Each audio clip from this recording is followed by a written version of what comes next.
निळशार समुद्र, हिरवी डोंगर आणि शांत वातावरण पाहिलं की मन लगेचच ताजं होतं.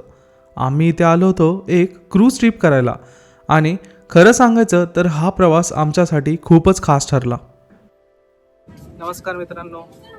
आत्ता आम्ही आलो आहे हालाँग बेला आणि हालाँग बेला इथे 3 ॲक्टिव्हिटीज आम्ही करणार आहे टोटल. तर आत्ता मी एका आयलंडवर थांबलो आहे.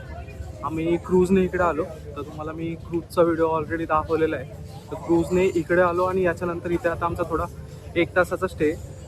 तर तुम्ही बघा बॅक साईडला हे छोटंसं आयलंड आहे आणि या आयलंडवर यांनी फक्त एक थोडं हॉटेल वगैरे थोडंसं बांधलेलं आहे. इथं टुरिस्ट स्पॉट केलं आहे आणि बॅक साईडला जर बघितलं तर सगळे क्रूज आहेत. क्रूज आणि डोंगर, मागच्या साईडला सगळे आयलंड आहेत. तर टोटल इथे जवळपास 2000च्या आसपास आयलंड आहेत आणि ते सगळे आयलंड हे व्हिएतनामीजच आहेत. म्हणजे ते व्हिएतनामच्या प्रोव्हिजनच्या अंडर येतं. तर मग आम्ही आत्ता याच्यामध्ये 3 ते 4 आयलंड बघायला जाणार आहे जे त्यांनी टुरिस्ट प्लेस म्हणून डिक्लेअर केलेले आहेत आणि तिथे भरपूर मोस्टली टुरिस्टच घेऊन जातात. तर पहिला क्रूज झाला आमचा. क्रूजपासून इथे यायला आम्हाला 1-1.5 तास लागला. आता इथून आम्ही जाणार आहे दुसऱ्या आयलंडवर आणि त्या दुसऱ्या आयलंडवर गेल्यानंतर तिथे आम्हाला स्पीड बोटने अजून बाकीचे आयलंड दाखवणार आहेत. सो स्पीड बोटसाठी एक्स्ट्रा पैसे घेतात, पण जर तुम्हाला नॉर्मली करायचं असेल विदाऊट चार्जेस तर मला वाटतं एक नॉर्मल बोट असते, लाकडी बोट, त्याच्यावर आहे. पण त्याच्यावर खूप ऊन लागतं कारण इथे खूप जास्त ऊन आहे आणि 2-3 दिवस पाऊस पडल्यामुळे ना हे बंद होतं हालाँग बे. तर इथं गर्दी पण आज खूप जास्त आहे. त्यामुळे मोस्टली ट्राय करा. आता तर ठीक आहे, आम्ही 2-3 दिवस सुट्टी असल्यामुळे गर्दी असेल, पण वीकडेजला मोस्टली गर्दी नसते आणि वीकेंडला जास्त गर्दी असते.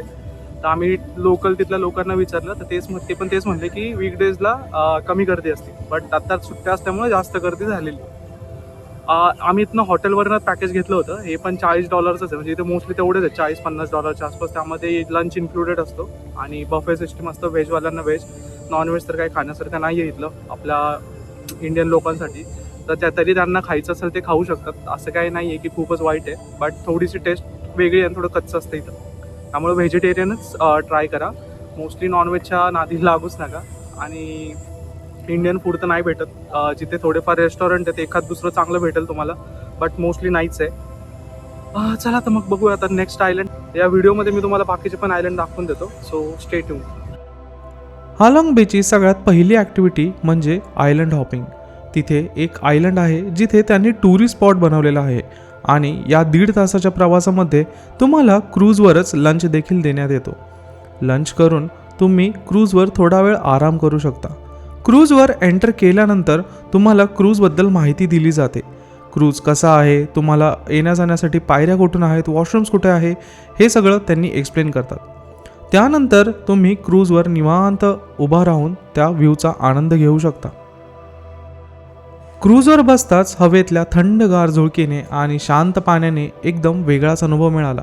समोर दिसणारी पाण्यातून वर आलेली उंच चुनखडीची बेटं पाहताना असं वाटत होतं की आपण एखाद्या वेगळ्याच जगात आलो आहोत. क्रूज हळूहळू पुढे जात होती आणि आम्ही फक्त त्या सुंदर दृश्यात हरवत होतो.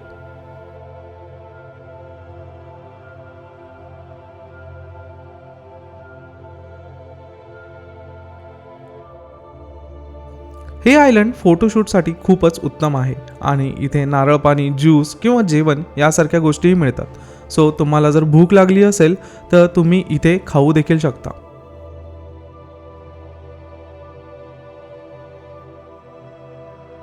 या आयलंडवर 1 तास स्पेंड केल्यानंतर आम्ही पुढे नेक्स्ट ॲक्टिव्हिटीसाठी निघालो आणि ते होतं स्पीड बोटिंग.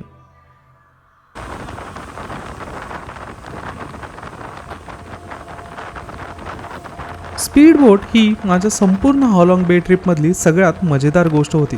बोट एकदम वेगाने पाण्यावरून पुढे जात होती आणि चेहऱ्यावर येणारी वाऱ्याची झुळूक म्हणजे किती मस्त वाटत होतं सांगायलाच नको. स्पीड बोटिंग करताना आम्ही जवळून अनेक लहान मोठ्या बेटांचे सुंदर व्ह्यू पाहिले. काही बेटं अगदी विचित्र आकारात होती, कधी एखाद्या प्राण्यासारखी तर कधी पाण्यातून एका उभा राहिलेल्या खडकांसारखी.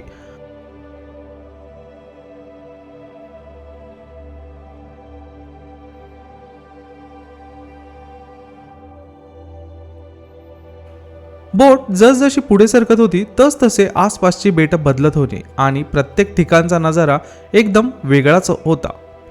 काही ठिकाणी पाणी इतकं निळं दिसत होतं की मनात विचार आला इथे उतरूनच बसावं.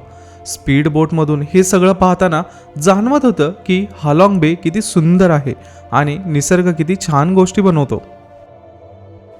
स्पीड बोटिंगच्या वेगात समुद्राचे छोटे छोटे थेंब चेहऱ्यावर उडत होते आणि त्यातला थंडगार पाण्यामुळे सगळी थकानच दूर झाली. काही मिनिटांसाठी बोट थांबवून आम्ही फोटो काढण्याचाही प्रयत्न केला आणि ते व्ह्यू म्हणजे अगदी पोस्ट कार्डासारखे सुंदर होते.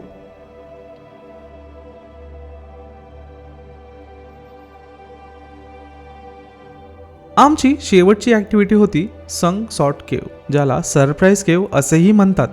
नावाप्रमाणेच ही गुहा खरंच आश्चर्यकारक आहे. गुहेत आत गेलो आणि पहिलंच दृश्य पाहून आम्ही थक्क झालो.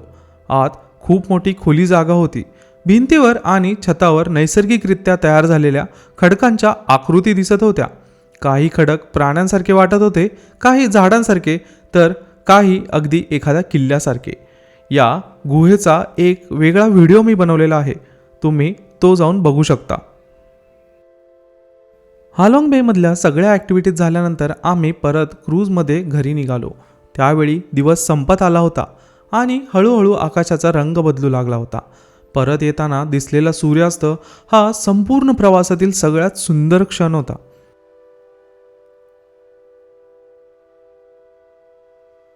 आम्ही डेकवर उभे राहून सूर्यास्ताचा नजारा बघत होतो. वारा हलका वाहत होता, पाण्याचा मंद आवाज येत होता आणि समोर आकाशात तयार होणारी रंगांची खेळ. इतका सुंदर क्षण आम्ही कधीच विसरणार नाही. प्रवासात थकवा, उष्णता सगळं एका क्षणातच गायब झालं.